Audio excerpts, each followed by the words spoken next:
aniga ciwaankayga wuxuu ahaa DCA strategy waa yani istaraatiijiyad ama wax muhiim u ah marka la joogo suuqyadani. DCA waa xeelad maalgashi oo qofku si joogta u iibsanayo hanti, yani ha noqoto coin ama ha noqoto share company. wuxuu qofkaasi gelinayaa lacag oo aan yani asagoo isticmaalayo oo adeegsanaya waqti go'an. marka ujeedadan waxay tahay in qofku uu yareeyo khasaaraha kasoo gaaraya isbedelka qiimaha ku dhacaya waxaas uu iibsanayo. noocyo kala duwan bay leedahay. waxaa jirto mid la dhaho time based DCA oo ah mid waqti ku salaysan oo si maalinla ah, isbuucla ah ama bilo ah. waxaa jirta mid kaloo la dhaho goal based DCA oo ku salaysan goal, qofkaas oo yani hadaf uu leeyahay inuu gaaro, ha noqoto inuu mataqaanaa fariido dhaqaale uu gaaro oo uu ka nasto shaqadan wuxuu qabanaya, ha noqoto inuu guriga riyadiisa rabo inuu ku gato. qofkaas wuxuu rabo lacagtaas ku samayn karaa, laakiin wuxuu leeyahay hadaf cad. midaasna wuxuu sameynaya ilaa uu hadafkiisa ka gaarayo. uu si tartiib ah wuxuu samaynayaa maalgelin. waxaa jirta mid kale oo la dhaho deep buying DCA oo waxaa la isticmaalaa marka suuqyada ay sameeyaan hoos u dhac, ha noqoto 50%, ha noqoto 30%. markaasoo suuqyada ay bixiyaan discount weyn, qofkaas wuxuu isticmaalaya inuu si taxadar leh oo tartiib ah uu hanti u maalgeliyo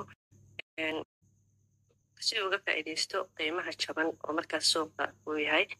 DCA-ga waxay leedahay faa'iidooyin fara badan. qaybo ka mida nisoo qaatay waxaa ka mid ah inay yareyso khatarta suuqa, maadaama qiimaha uu isbedelo. qofka waxay ka ilaalinaysaa haddii hoos u dhac u yimaado inuu qofkaasi khasaaro weyn uusa gelin.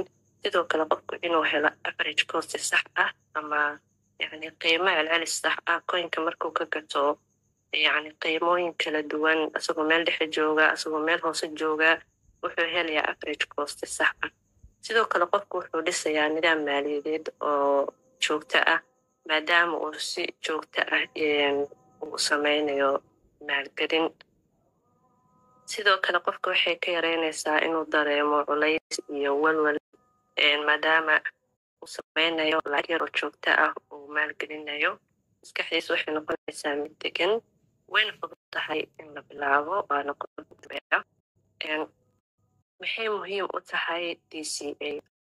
yani markaa suuqan joogtid muhiim bay kuu tahay inaad taqaanid DCA ama istaraatiijiyad gooni ah haysatid. waxayna kaa caawinaysaa inaad gaartid go'aamo sax ah, maskax deganna ah ku gaartay, aana ku salaysnayn caadifad iyo emotions. waxay ku baraysaa sida suuqa loo wajaho, sida suuqa loola tacaamulo adigoo cabsi dareemeynin. waxaana si joogtaa yani u maalgelinaysaa iyadoo loo eegeynin suuqa ma kor buu joogaa ma hoos buu joogaa.